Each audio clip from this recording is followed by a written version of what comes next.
manifest destiny, a term coined in 1845 to describe the 19th century ideology that it was the United States' God-given right to expand across the North American continent. But what did manifest destiny actually look like? What were its effects on the people who lived in the lands that the United States claimed as their own? And why is understanding manifest destiny important for understanding American history today? In these series, we bring you new episodes every week. And if you want more episodes, please support us through the provided channels. We are excited to introduce our new series. Over the next several weeks, we'll be going through the major themes of the AP US history curriculum. So if you need help getting an A in your class and a 5 on your exam in May, then this series is for you. The best way to get the most out of this series is to watch one episode each day and then do the corresponding activity.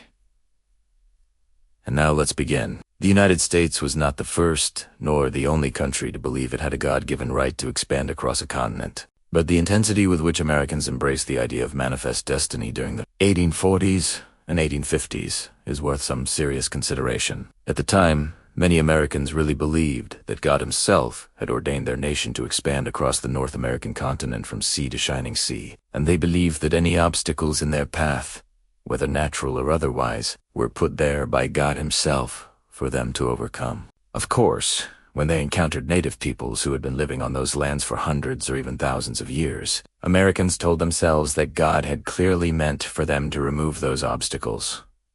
But before we get into the violence and bloodshed of manifest destiny, let us talk about the positive aspects of this ideology.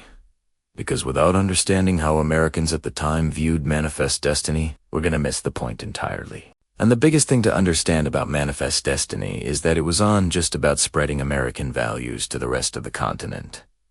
It was also about bringing progress, and Americans genuinely believed that they were doing the world a favor by expanding democracy and freedom to new lands and to new peoples. In fact, it was precisely because Americans believed that they were acting on behalf of a higher calling that they felt no qualms about dispossessing Native Americans of their land or going to war with Mexico to claim even more territory. To fully understand manifest destiny, we have to consider, too, its relationship to American exceptionalism and its relationship to American democracy. Let's start with American exceptionalism, which simply refers to the idea that the United States was somehow different from other nations. Throughout American history, the country's leaders had set out to establish a new kind of government based on the consent of the governed and individual rights. By the mid-1800s, Americans believed that their system of government, with its emphasis on liberty and self-determination, was not only the best in the world, but it was also destined to spread throughout the rest of the world. American exceptionalists believed that the United States was a beacon of freedom in an increasingly dark world, and they felt compelled to share that light with everyone around them. And this brings us to American democracy. As the United States grew throughout the early 1800s, more and more white men gained the right to vote and hold office, and by the 1840s, most of the country was politically engaged and optimistic about the future. In fact, the second-party system which emerged in the 1830s and dominated American politics up until the Civil War was characterized by intense political competition between Democrats and Whigs, all while maintaining a basic agreement that democracy was good and the country's future would continue to be bright. And so, in an era when democracy was still relatively new and many Europeans were living under oppressive monarchies, Americans felt especially proud of their system of government and wanted to show it off to the world. But there was a problem. Manifest destiny didn't just mean that the United States would grow across the continent. It also meant that the United States would grow at the expense of others. And not just any others, mind you. Manifest destiny came at the same time as the Second Great Awakening, a period of intense religious fervor across the country. And this meant that when Americans encountered native peoples and Mexicans living on lands that they wanted, they could tell themselves that God not only wanted them to possess these lands, but he wanted them to convert the heathens who already lived there. In fact, many Americans during this time period truly believed that Native Americans weren't even real people at all, but rather obstacles placed in their path by God for them to overcome. Now, if you've watched our videos on the treatment of Native Americans throughout history, you know that Americans have been systematically removing Native Americans since the very beginning.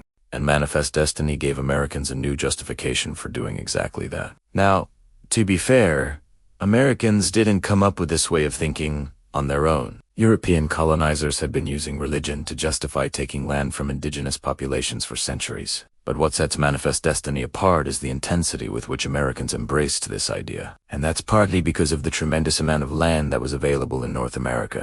Whereas European colonizers had to fight bitterly over small plots of land in South America or Africa, Americans had whole continents at their disposal. It seemed as though the United States could never run out of room to grow, which made it easier for them to justify taking land from people who already lived there. So by the 1840s, the United States began rapidly expanding across the continent. In 1845, Texas was annexed, which caused a diplomatic crisis with Mexico. In 1846, the U.S. went to war with Mexico and expanded all the way to the Pacific Ocean.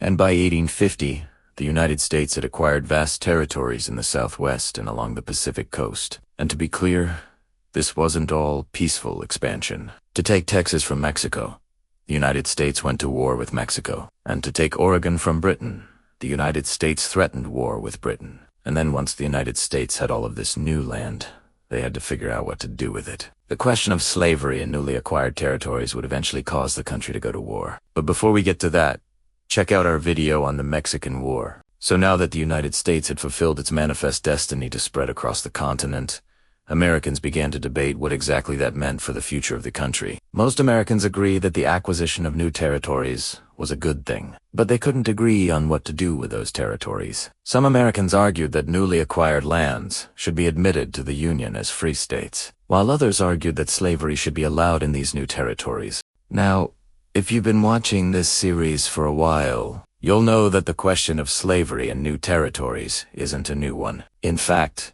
it goes back to the very beginning of the country. When the United States acquired new lands, the question of whether or not to allow slavery there caused a tremendous amount of tension, and compromise after compromise was struck to keep the country together. But unlike previous compromises, the Compromise of 1850 wouldn't last. In fact, the Compromise of 1850 was only a temporary reprieve before the country erupted into civil war. And that's partly because the issue of slavery in new territories was unjust a question of politics. It was also a question of morality. After all, American abolitionists had spent decades arguing that slavery was a sin, and when new territories were acquired, they demanded that the United States either admit those territories as free states, or at least leave the decision up to the people who lived there. Meanwhile, Southern states feared that if slavery were to be banned in new territories, then the South would eventually become outnumbered in Congress and wouldn't be able to protect its interests. For example, if California were to enter the Union as a free state, then the balance of power in the Senate would shift, and Southern states would lose their ability to block legislation that they didn't like. As you can see, both sides had legitimate concerns, and neither side was willing to compromise. And that is why the Compromise of 1850 only lasted a few years before the country erupted in civil war.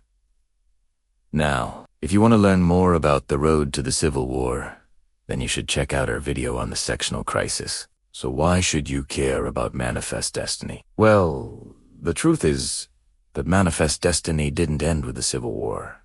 In fact, Americans continued to believe in the idea of Manifest Destiny well into the 20th century. For example, in 1897, the United States went to war with Spain and acquired new territories in the Pacific, and many Americans justified this war by appealing to the idea of Manifest Destiny. Similarly, when the United States intervened in Latin America throughout the early 1900s, Americans justified those interventions by claiming that they were bringing progress and democracy to backward countries. And even today, Americans continue to use the idea of Manifest Destiny to justify American exceptionalism and intervention in foreign affairs. What all this means is that Manifest Destiny isn't just some obscure footnote in American history. It's a way of thinking that has shaped and continues to shape the country's foreign policy. That's why it's so important to understand Manifest Destiny and its effects on American history.